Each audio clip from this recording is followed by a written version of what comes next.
Now to get started, first of all, you need to go to your Windows settings. So you just go to the text bar at the bottom, then click on search, then search for settings.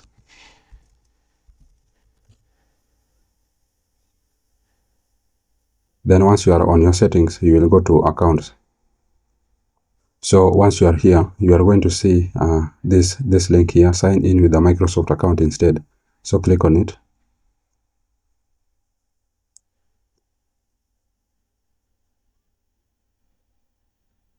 Then you are going to sign in with your Microsoft. So you are going to enter your Microsoft email. So I'm going to do so. Then once you have entered your email, just click on next.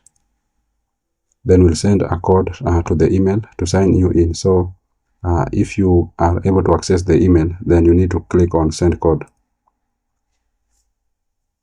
Then the code will be sent to your email. So go to your email and copy the code and come and paste it here. Then sign in. Then enter your Windows current password. So I'm going to do so. Then click on next. Then next. Then you need to verify your identity for the email. So you are going to enter your PIN.